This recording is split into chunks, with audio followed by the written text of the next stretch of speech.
खुले आसमान जमी की तलाश न कर, जीत ले जिंदगी खुशी की तलाश न कर, तकदीर बदल जाएगी खुद ही मेरे दोस्त, पढ़ना सीख ले वजह की तलाश न कर। नमस्कार दोस्तों, स्वागत है आपका अपना YouTube channel easy English with RV sir में। और पोएम का इस वीडियो के सीरीज में यह आपके लिए लास्ट पोएम होगा। इससे पहले जितना भी 9 पोएम्स है सबको हम करवा चुके हैं, तो आप जाकर प्लेलिस्ट में वीडियो को ज़रूर देखें। यदि आप चैनल पे पहली बार हैं, एक प्लेलिस्ट बना हुआ है 12th बोर्ड बिहार 2023 करके, उसमें सारा वीडियो अपडेट है। और इसके बाद एक दिन हम पोएम का और मैराथन क्लास लेकर आएंगे, जिसमें सभी पोएम्स के समरी और ऑब्जेक्टिव क्वेश्चन और कुछ इंपॉर्टेंट्स लाइन्स होंगे। तो चलते हैं, वीडियो को स्टार्ट करते हैं। एक बहुत ही खूबसूरत पोएम्स है, Macavity the mystery cat. Mystery का मतलब होता है रहस्यमय। इसमें एक बिल्ली है जो बहुत ही रहस्यमय बिल्ली है। इतना रहस्यमय बिल्ली है कि वो कोई भी क्राइम करती है, कोई भी घटना करती है, लेकिन बड़ा बड़ा घटना करने के बाद भी वो कभी घटना स्थल पर नहीं पकड़ी जाती है। और इसमें यह एक काल्पनिक चरित्र है बिल्ली का, ऐसा नहीं कि कोई वास्तविकता में एक बिल्ली है जिसके बारे में ऐसा कवि कह रहे हैं। बिल्ली के रूप में यहाँ पे कवि हैं जो किसको काल्पनिक चरित्र लिए हैं। यह काल्पनिक चरित्र है जो बदमाशों के कार्यों को दर्शाता है, यह क्रिमिनल के कार्य को दर्शाता है। अब काल्पनिक तस्वीर क्या होता है? काल्पनिक कहने का मतलब हो गया कि मान लिया, जैसे मान के चलिए कि हम लोग फिल्म वगैरह देखते हैं, तो हम लोग देखते हैं कि हीरो को पहचानते हैं कि अमिताभ बच्चन है, लेकिन जो फिल्म होता है उसमें उसका काल्पनिक नाम होता है, अजय होता है, विजय होता है। ऐसा ना कि फिल्म में अमिताभ बच्चन नाम दिया रहता है। तो जो हम एक कैरेक्टर के रूप में कि कोई नाम को मान लेते हैं, उसी को काल्पनिक कहा जाता है। तो सबसे पहले हम जानेंगे कि इनके पोएट कौन हैं। तो टी.एस. इलियट हैं। टी.एस. इलियट का जो पूरा नाम है थॉमस स्टर्न्स इलियट। इनका जो जन्म हुआ था, इनका जन्म हुआ 1888 में और मृत्यु इनका हो गया 1965 में। वाज बॉर्न एट, कहाँ जन्म लिए? संत लुइस मिसौरी, यूएसए। इनका जो जन्म हुआ वो कहाँ हुआ? संत लुइस मिसौरी, यूएस में पड़ता है, यूनाइटेड स्टेट ऑफ अमेरिका, संयुक्त राज्य अमेरिका हिंदी में बोलते हैं। लुइस मिसौरी जगह का नाम हुआ जहाँ पे जन्म हुआ, लेकिन इवेंचुअली सेटल इन इंग्लैंड। लेकिन अंततः ये जाकर बस कहाँ गए? इंग्लैंड में रहने लगे। जन्म हुआ यूएसए में, लेकिन किसी कारणवश इवेंचुअली जाकर इंग्लैंड में वो बस जाते हैं। A classical in literature, an Anglo Catholic in religion and a royal in politics, he rose to become one of the greatest poets of 20th century. साहित्य में क्लासिकल थे। क्लासिकल मतलब शास्त्रीय शैली को लेखक, शास्त्रीय शैली के लेखक को क्या कहते हैं? क्लासिकल बोलते हैं। तो साहित्य में क्लासिकल थे, धर्म एंग्लो कैथोलिक, और राजनीति में राजतंत्र के समर्थक, रिलीजन्स धर्म हो गया। रॉयलिस्ट इन पॉलिटिक्स, राजतंत्र के समर्थक कहने का मतलब हो गया जो राजा के द्वारा शासन किया जाता था उसको ये अच्छा मानते थे। हम लोग अभी जो शासन है वो क्या है? डेमोक्रेटिक है। डेमोक्रेटिक का मतलब होता है प्रजातंत्र, और पहले क्या था? राजतंत्र चलता था, जिसमें राजा का बेटा ही राजा बनता था। तो ये जो लेखक थे वो राजतंत्र के समर्थक थे। इनका कहना था कि राजतंत्र ही बढ़िया है लोकतंत्र के अपेक्षा। चलिए, तो ये यहाँ तक हो गया। और ही रोज, रेज का मतलब होता है उठना, ऊपर उठना, और वह 20वीं शताब्दी के heroes, one of the greatest poet of 20th century, वे 20वीं शताब्दी के एक महान कवियों के रूप में उभरे। 20वीं शताब्दी के एक महान कवियों के रूप में उभरे। He was also distinguished critics and dramatist. उन्होंने क्या किया है?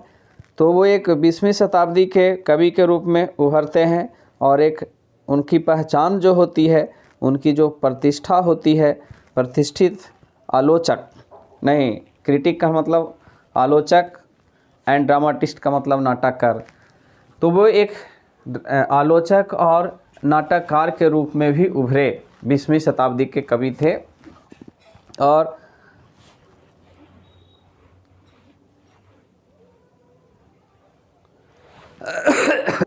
Awarded the Nobel prize for literature in 1948, 1948 में इनको नोबेल पुरस्कार से नवाजा जाता है और वो किस चीज़ के लिए, लिटरेचर के लिए, साहित्य के लिए नोबेल पुरस्कार। ये ऑब्जेक्टिव क्वेश्चन आपको बार बार पूछता है कि टी.एस. इलियट का नोबेल पुरस्कार कब मिला था, तो 1940 याद रखेंगे। भारत की आज़ादी के 1 साल बाद किस लिए मिला था, तो साहित्य के लिए मिला था। कवि हैं, लेखक हैं, नाटककार हैं, तो डिफिनिट है कि किसके लिए मिलेगा, साहित्य के लिए मिलेगा।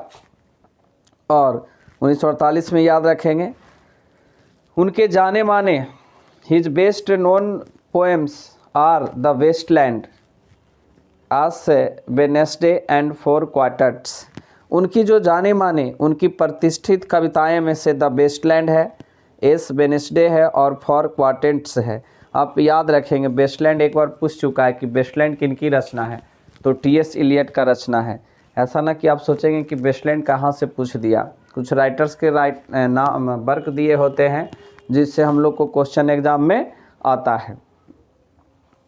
तो इनका जो कुछ बहुत ज़्यादा प्रसिद्ध कविताएं भी है। As a poet and spokesman, spokesman का मतलब होता है प्रवक्ता, राजनेता। एक कवि और राजनेता के रूप में for his age is truly represent the intellectual, social and philosophical moods of 20th century. Represents का मतलब होता है प्रतिनिधित्व करना, किसी के बारे में कुछ बतलाना। कवि और एक वक्ता के रूप में वह सचमुच में 20वीं शताब्दी के इंटेलेक्चुअल्स कहने का मतलब हो गया बौद्धिक, सोशल कहने का मतलब हो गया सामाजिक, और फिलोसफल कहने का मतलब हो गया दार्शनिक, और मूड का मतलब होता है भाव। तो कवि और एक वक्ता के रूप में वो एक सचमुच में 20वीं शताब्दी के बौद्धिक, सामाजिक और दार्शनिक भाव का वर्णन करते हैं, भाव का वर्णन करते हैं। चलिए आगे देखेंगे। The present poem Macavity the mystery cat is from his collection called old possum's book of practical cats. और जो प्रस्तुत कविता मैकविटी है, द मिस्ट्री कैट है, उनके संग्रह old possum's book of practical cats से क्या किया गया है, लिया गया है। इनका किताब का नाम है old possum books of practical cats, उसी से लिया गया है। Which was made into a very successful music on stage by the great composer sir Andrew Lloyd Webber, जिसमें महान संगीतकार सर एंड्रयू लॉयड वेबर के द्वारा मंच पर एक बहुत ही सफल संगीत के साथ बनाया गया है। मतलब पोएम तो है लेकिन इसको मंच पर भी प्रस्तुत किया जा सकता है, और वो भी संगीत के साथ। और कौन इसके जो महान संगीतकार थे, एंड्रयू लॉयड वेबर के द्वारा मंच पर भी इसको प्रस्तुति की गई है। It is a light poem in the mock heroic Ben, यह एक आसान कविता है। लाइट का मतलब होता है हल्का, जैसे बोलते हैं किसी चीज़ का लाइट वेट मतलब हल्का वजन। तो यह एक आसान कविता है जो किसी को मौखी और नकली की रस में है। किस चीज़ में है, यह एक आसान कविता है जो नकली वीर रस में है। मॉक हीरोइक कहने का मतलब हो गया वीर रस, जो नकली वीर रस में है, जिसमें वास्तविकता कुछ नहीं है लेकिन वीर रस की भावना है। It does not need any solvement और डिटेल एनालिसिस, इसमें कोई डिटेल एनालिसिस मतलब विश्लेषण करने की आवश्यकता नहीं है। Charm comes from its NEET reams and galoli rhythm as well as the comic effect of a monster criminal who is in fact a cat। तो इस कविता में जो है कोई गंभीर या विस्तृत विश्लेषण की आवश्यकता नहीं है। इसकी सुंदरता इसके शुद्ध साफ सुथरे कविता से आए हैं, और सरपट जल्दी जल्दी लय के साथ साथ एक राक्षस अपराधी का हास्य प्रभाव भी है, जो वास्तव में क्या है, एक बिल्ली है। इसमें एक खास प्रभाव भी है, हास्यपद है, हंसी मजाक है, जो वास्तव में एक बहुत बड़ा क्रिमिनल है। और वो क्रिमिनल कौन है, एक बिल्ली है। इनफैक्ट ए कैट, हम लोग आगे पढ़ेंगे तो पता चलेगा कि ये बिल्ली नहीं बिलाड़ है। बिल्ली तो छोटा होता है, उससे भी बड़ा को क्या होता है, बिलाड़ है कवि के कहने में। क्या है कि उसमें हम लोग एक जगह ग्रामर से पकड़ सकते हैं। चलिए अब यहाँ से देखिए पोएम का लाइन्स है। Macavity is a mystery cat, he is called the hidden paw. देखिए ही का प्रयोग किसके लिए करता है, लड़का के लिए करता है। इसी से हम लोग अनुमान लगा सकते हैं कि बिल्ली नहीं बिलाड़ है। बिल्ली तो छोटा है, उससे भी बड़ा क्या होता है, बिलाड़ होता है। अब मैकविटी एक बिल्ली का नाम है और यहाँ पर जो मैकविटी है एक काल्पनिक कैरेक्टर है। काल्पनिक का मतलब होता है चारित्रिक, जिसको वास्तविकता से कोई लेना देना नहीं है। यह एक मैकविटी के रूप में हमारे समाज में, जो हमारे समाज में बहुत बड़े क्रिमिनल अपराधी छिपे हुए हैं, उस पर ये क्या किए हैं, व्यंग किए हैं। ऐसे व्यंग के लिए प्रसिद्ध ही थे। तो अभी हम आपको बता भी रहे थे कि कोई भी आप हीरो है या हीरोइन है, उसमें आप देखते हैं कि जिसे आप देख रहे हैं कि ये अमिताभ बच्चन है या ये शाहरुख खान है या कोई भी है, लेकिन जब उसका फिल्म में जाते हैं तो उसका नाम चेंज हो जाता है। करण हो जाता है, अर्जुन हो जाता है, अजय हो जाता है, विजय हो जाता है। तो ऐसा थोड़ी है कि वो अजय और विजय है उस फिल्म में नाम है उसका, तो उसी को काल्पनिक बोला जाता है। उसी को क्या क्या काल्पनिक नाम है। तो यह भी जो मैकविटी है एक बिल्ली का काल्पनिक नाम है, मान लिया गया है, लेकिन वास्तविकता में ये है कौन, अपराधी है। मैकविटी एक काल्पनिक चरित्र है जो बदमाशों के कार्य को दर्शाता है और वह एक कुख्यात अपराधी है, जासूस है और चापलूस है, जो खुले तौर पर कानून की क्या करता है, उल्लंघन करता है। और यह एक मास्टरमाइंड है और अपराधी करने के बाद कोई भी सबूत नहीं छोड़ता है। अब सोचिए कि हमारे यहाँ क्रिमिनल्स जो हैं, हमारे यहाँ की जो समाज में इस प्रकार के कौन आदमी, हमको तो जैसा इनका लगता है कि कटाच किए हैं, तो उससे ज़्यादातर चल जाता है कि लीडर लोग पे बोल रहे हैं। यहाँ के नेता जो हैं वो उनके यहाँ के नेता हैं, उनको इनडायरेक्ट वे में कह रहे हैं। क्योंकि अगर डायरेक्ट वे में कह देंगे तो केस हो जाएगा, जेल चले जाएंगे। तो एक बिल्ली को मान लिए, बोले हम आपको बोले, हम तो बिल्ली को बोल रहे हैं, लेकिन कह रहे हैं कुछ और। इसी को बोलता है ताना मारना। क्या मारना, ताना मारना, कि आपको देखकर लोग बोलेगा लेकिन आप समझ जाएंगे कि हमको भी बोल रहा है, वो भी समझेगा कि हम आपको बोल रहे हैं, लेकिन आप कुछ नहीं कर सकते हैं क्योंकि वो बात को पलट देगा कि हम आपको नहीं कह रहे थे, हम फलाने आदमी को कह रहे थे। तो इसमें कवि यही चीज़ को दर्शाए हैं। मैकविटी कोई बिल्ली नहीं है, यह एक काल्पनिक नाम ले लिए हैं और जो वास्तविकता में हमारे समाज में अपराधी प्रवृत्ति के जो व्यक्ति होता है उसको दर्शाता है। चलिए समझ में आ गया होगा। Macavity is a mystery cat, he is called the hidden paw. Macavity एक रहस्यमय बिल्ली है और उसे छुपारू स्तंभ कहा जाता है, hidden paw. For he is the master criminal who can defy the law. Defy का मतलब होता है नियम कानून को तोड़ना, क्योंकि वह एक मास्टर क्रिमिनल है, अपराधियों का सरदार है, अपराधियों का सम्राट है। चोरों का जैसे बोलते हैं ना राजा है, अपराधियों का राजा है जो कानून की चुनौती दे सकता है। अब बताइए हमारे यहाँ अपराधी के राजा कौन है? अपराधी किसके संरक्षण में पड़ता, बोलता है नेता और जो हमारा सरकार है उसके संरक्षण में रहता है। साफ साफ है, जितना बड़ा बड़ा नेता हुई सब तो हमको ज़्यादा लगता है कि वो लोग क्या है, अपराधी प्रवृत्ति का है। तो कवि इस शो में नेता पर ही इनडायरेक्ट वे में बोल रहे हैं कि क्यों वह एक अपराधियों का सरदार है जो कानून को चुनौती दे सकता है, कानून को तोड़ सकता है। He is the bafflement of Scotland Yard, the flying squid despair, for when they reach the scene of crime, activity is not there.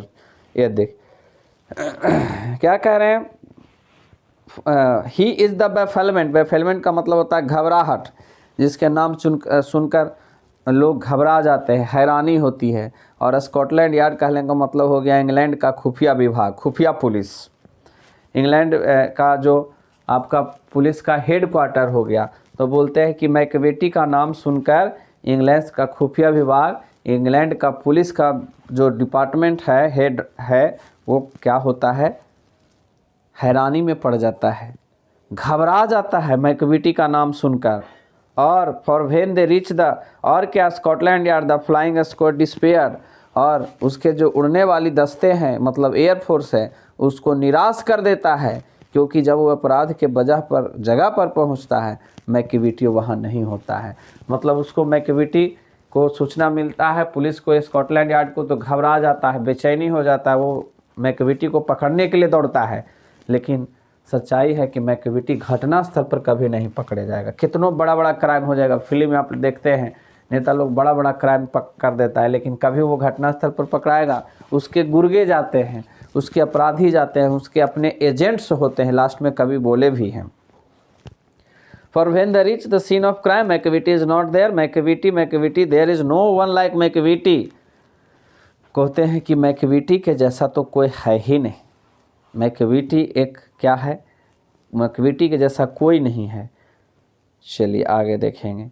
He broken every human law, वो मानव की हर नियम कानून को तोड़ सकता है।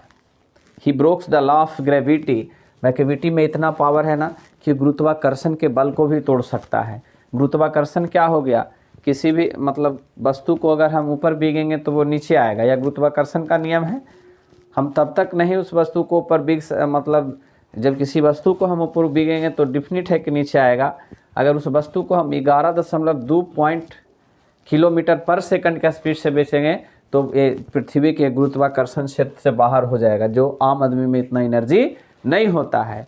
तो बोलते हैं कि मैकविटी को आप आम आदमी नहीं समझते हैं, मैकविटी है जो गुरुत्वाकर्षण के नियम को तोड़ देगा। अगर उसको आप ऊपर बीगिएगा तो ऊपर ही उड़ जाएगा, नीचे नहीं आएगा, इतना ताकतवर है मैकविटी।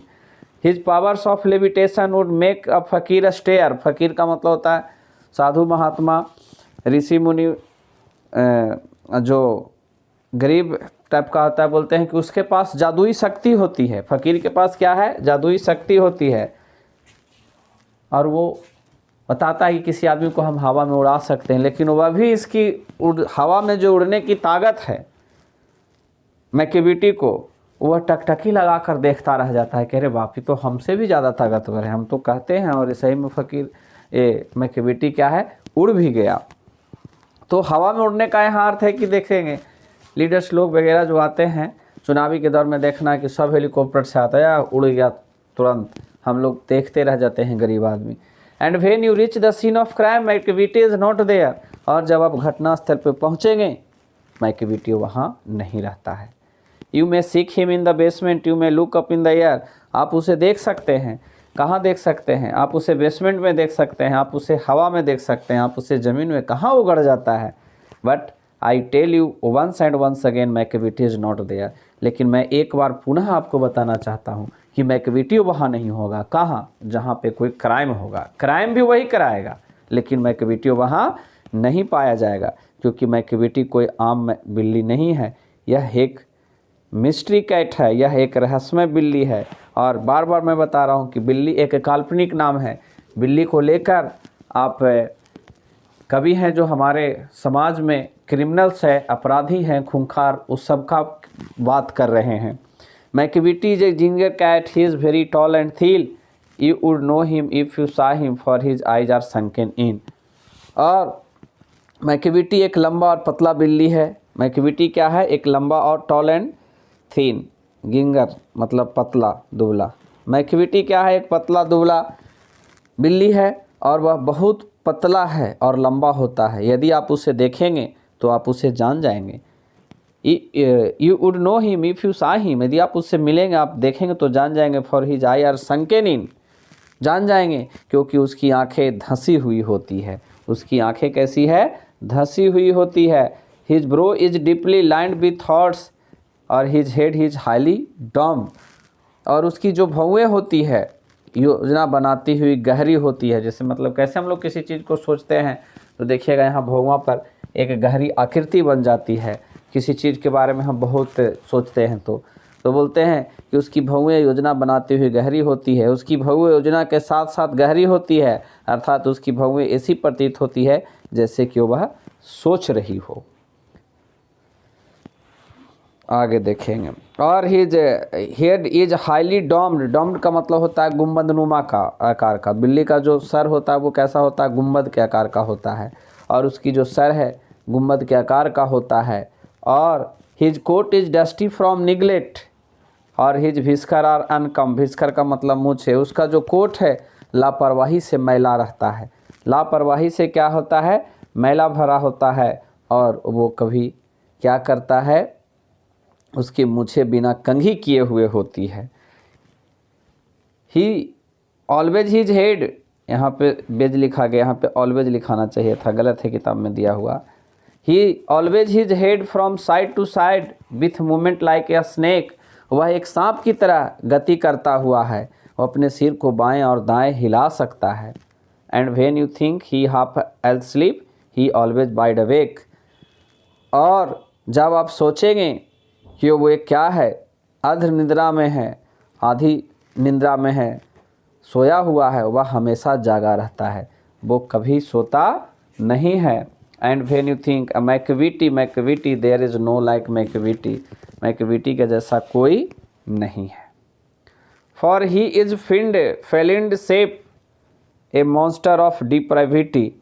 फेलिन का मतलब होता है बिल्ली के प्रजाति का, बिल्ली के जैसा, क्योंकि वह बिल्ली के समान आकार में बुरी आत्मा है। क्या है वो? He is fend in Phelan shape, वह बिल्ली के आकार में एक बुरी आत्मा है।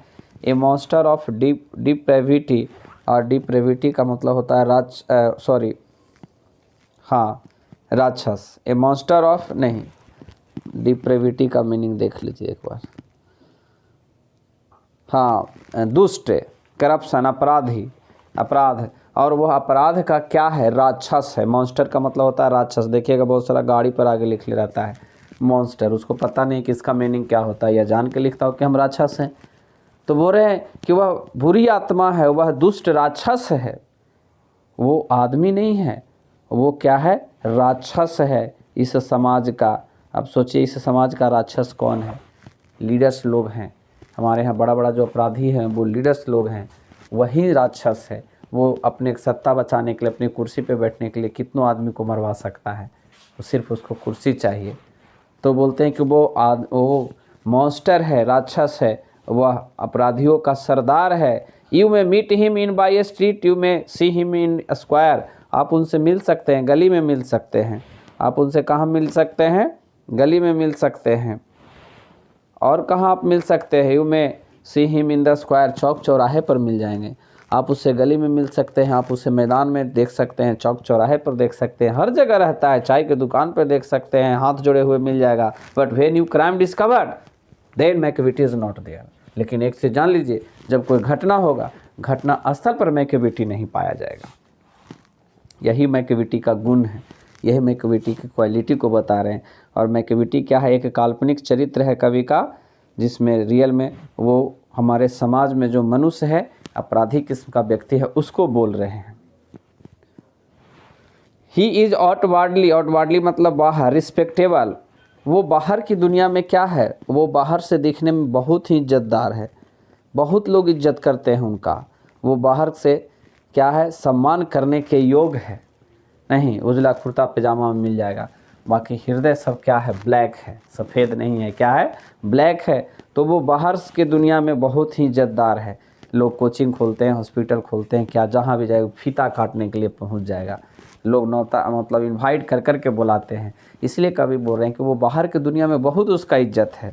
बाहरी देसा ही चिट्स एट कार्ड्स, और लेकिन वो क्या कहता है कि वो कार्ड पर धोखा देता है, मतलब अंतिम समय में, अंतिम मौका में धोखा देता है। और and his footprints are not found any file of Scotland Yard. Footprint का मतलब निशान, और उसके पंजे के निशान स्कॉटलैंड यार्ड के किसी भी दस्तावेज में नहीं पाया जाता है। और स्कॉटलैंड क्या है? पुलिस मुख्यालय का हेड है। बोलते हैं कितनों क्राइम कर लेगा, लेकिन उसका एक भी सबूत है ना, थाना में नहीं मिलेगा। ये मैकविटी है, सारा सबूत को मिटवा देता है। ये मैकविटी है। मैकविटी कोई आम बिल्ली नहीं है। और and when the ladders looted, और जब कोई गोदाम लूटा जा रहा है, लैडर्स का मतलब क्या हो गया? गोडाउन। जब कोई गोडाउन लूटा रहा है, गोदाम को लूटा जाता है, या गहने आभूषण की दुकान लूटे जा रहे हैं। और when the milk is missing, किसी ग्वाला के घर में दूध खो गया, दूध ख़त्म हो गया मतलब। और अनदर पीक विंस स्टीफल्ड, और इस पीक होता है एक प्रकार का डॉग होता है, एक प्रकार का क्या होता है? डॉग होता है।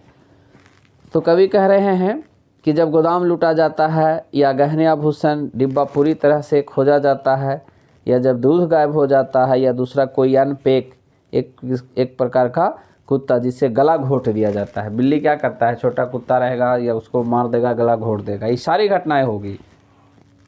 और the trails past repair, trails कहने का मतलब हो गया लत्तर चढ़ाने के लिए जो हम लोग सपोर्ट लेते हैं। हम लोग अपनी भाषा में क्या बोलते हैं उसको, जैसे कोई भी हम सब्जी उब्जी के लिए नहीं रस्सी तानते हैं, ओलान या क्या बोलते हैं इस प्रकार से। तो कवि कहते हैं कि जब कोई दूसरा अनपेख एक किस्म का कुत्ता है को गला घोटा जाता है और ग्रीन हाउस का कांच तोड़ दिया जाता है, पौधे को बचाने वाली ढांचा तंत्र मरम्मत की जाती है, ये सब बर्बाद कर दिया जाता है, सबको मरम्मत की जाती है।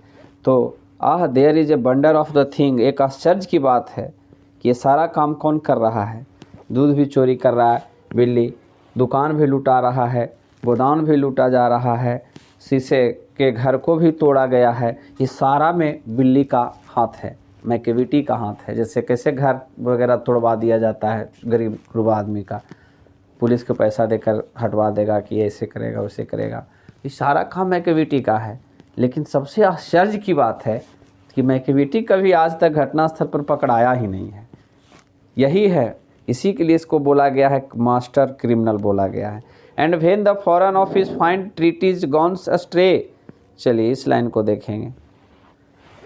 When the foreign office find a treaties gone astray, और जब कोई विदेशी कार्यालय के समझौता का उल्लंघन होता है, ट्रीटी का मतलब होता है समझौता और ट्रीटी गॉन अस्ट्रे का मतलब होता है उल्लंघन करना, मतलब एग्रीमेंट कंट्रीब्यूटेड और वायलेटेड। जब कोई सहमति पत्र बना उसका हम उल्लंघन कर देते हैं। और जब कोई विदेशी कार्यालय के समझौता को उल्लंघन होता है, जो हम विदेश से समझौता कर रहे हैं या अमेरिका से, चाइना से, हर प्रकार का देश का अपना क्या होता है समझौता होता है, तो हम समझौता कर रहे हैं और उस समझौता को उल्लंघन होता है, तो उल्लंघन कौन करता है, मैकेविटी करता है। और एडमिरल्टी लॉस से some plans and drawings by the bay, और क्या होता है नौसेना विभाग के किसी कारण से संजोग बस कुछ योजना और चित्रकारी क्या करते हैं, खो देते हैं। एडमिरल्टी का मतलब हो गया नौसेना, खो देते हैं, कुछ चित्रकारी कुछ खो गया। There may be a scrap of paper in the hall or the stair, और हॉल में या सीढ़ी पर पेपर के टुकड़े हो सकते हैं, पेपर के टुकड़े हो सकते हैं। But it is useless to investigate Macavity is not there. कोई विदेशी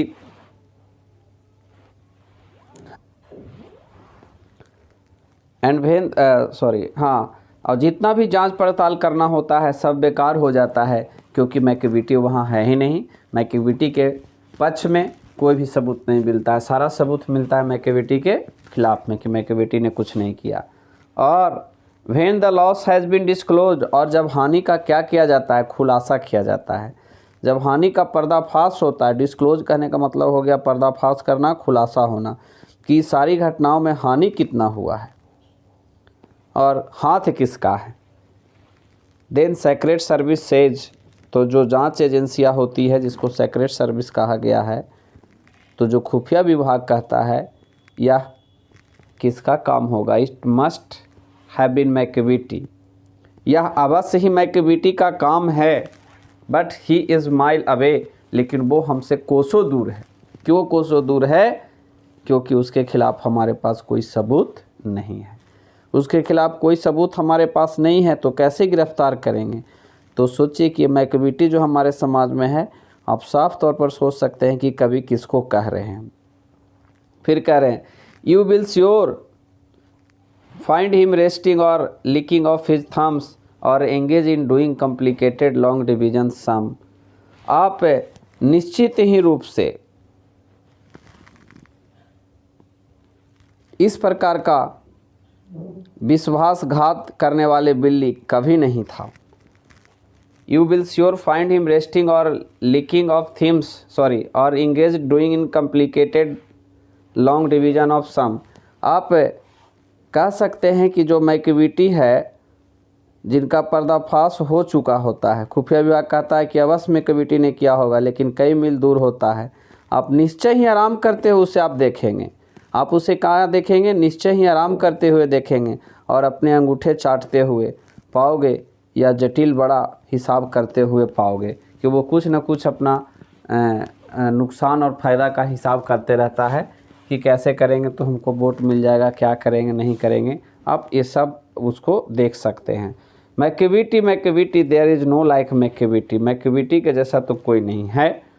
there never was cat of such deceitfulness और suavity, he always has an alibi and one or two to spare at what ever times the deed took place, Macavity is not there. वाह वाह वाह। कह रहे कि Macavity के जैसा कोई नहीं है, मैकविटी के जैसा कोई नहीं है, इस प्रकार का दगा यानी छल वाला और विश्वासघात करने वाला बिल्ली कभी नहीं था। डिसाइडफुलनेस का मतलब होता है विश्वासघात करना, तो इस प्रकार के विश्वासघात करने वाला बिल्ली कभी नहीं, प्रकार का इस प्रकार का छली बिल्ली कभी नहीं था। ही always has an alibi, alibi कहने का मतलब हो गया अपने बचाव में कुछ रखना, और उसके पास हमेशा एक या दो अतिरिक्त बचाव के तरीके रहते हैं। कुछ न कुछ बहाना बनाते हैं कि हम इसलिए काम नहीं कर पाए, अगला बार वोटिंग दीजिए, अगला बार हमको बनाइए, हम ज़रूर काम कर पाएंगे। तो यह उनके पास कुछ न कुछ हमेशा क्या रहता है, बहाना रहता है। और जब भी कोई कांड करनामा होता है, जब कोई भी कांड करनामा होता है, did took place, Macavity is not there. जब कोई घटना घटित होगा, जब कोई कांड करनामा होगा, मैकविटी वहाँ पे नहीं आपको मिलेगा। क्या मैकविटी में गुण है? And they say that all the cats whose wicked deeds are widely known, और वे कहते हैं कि सभी बिल्लियाँ जिसके दुष्ट काम बड़े पैमानों पर पता लग जाते हैं, वे सभी बिल्लियाँ जिसके कार्य प्रसिद्ध हैं कि इसमें कौन कौन इस प्रकार का काम करता है। मैं दो बिल्ली का चर्चा करना चाहूँगा, आई माइट मेंशन, चर्चा करना। एक बिल्ली है मुंगजेरिए, एक बिल्ली है मुंगजोरी का उल्लेख करता हूँ, और मैं ग्रिडल बोन का उल्लेख करता हूँ। कभी ये दो बिल्ली है, याद रखेंगे, ये दो सहायक बिल्ली है, यानी एक क्या है, एजेंट है। मैकविटी का क्या है, एजेंट है। जैसे बड़ा क्रिमिनल का होता है ना एजेंट, दलाल, उसी प्रकार का ये है। Are nothing more than agents of the cat who all the time just controls their operation, the Napoleon of crime. और कभी जो हैं कह रहे हैं कि ये जो दो बिल्ली है, एक है मुंगोजेरी और एक है ग्रिडल बोन, उस बिल्ली के लिए एक एजेंट्स का काम करता है, दलाल से ज़्यादा कुछ नहीं है। और जब हर समय उनके कार्यों का लेवल का क्या करता है, नियंत्रण करता है, उनके हर कार्यों का लेवल का क्या करता है, नियंत्रण करता है, उसके द नेपोलियन ऑफ क्राइम, अपराध का नेपोलियन, अर्थात मैकविटी अपराध का नेपोलियन है। यानी मैकविटी की तुलना किससे किया गया है, नेपोलियन जो अपराध जगत का बादशाह था, नेपोलियन का नाम आप लोग सुने होंगे। तो यह एक बहुत ही खूबसूरत पोएम है जिसमें कवि हैं जो किसका वर्णन कर रहे हैं, मैकविटी एक काल्पनिक चरित्र है जो बदमाशों के कार्यों को दर्शाता है इसमें, और वह एक कुख्यात अपराधी है, जासूस है, चापलूस है, जो खुले तौर पर नियम कानून की धज्जियाँ उड़ाता है, और एक मास्टरमाइंड है, और अपराध के जगत में वो काफ़ी बड़ा नाम है, और अपराध करने के बाद कोई सबूत नहीं छोड़ता है। तो आशा करते हैं कि पोएम बहुत अच्छा से आपको समझ में आया होगा। अगर आपको किसी भी प्रकार का प्रॉब्लम है, समस्या है, या आप चाहते हैं कि सर इस टॉपिक पे वीडियो बनाएं, तो आप एक बार कमेंट में ज़रूर डालेंगे। हम आपके कमेंट को देखते हैं और हम उस टॉपिक पर भी वीडियो बनाएंगे। ऐसे पूरा सिलेबस को कवर करने के लिए हम लोग लगातार वीडियो बना रहे हैं। अभी हम लोग बुक पर हैं, प्रैक्टिस सेशन भी 8 से 9 लाइव चल रहा है। आज किसी कारणवश वो नहीं चल पाएगा नेट का प्रॉब्लम के चलते, इसलिए मैं वीडियो आपको अपलोड कर देता हूँ, इसको आप देखेंगे। जय हिंद, जय भारत, मिलते हैं अगले वीडियो में। Thank you.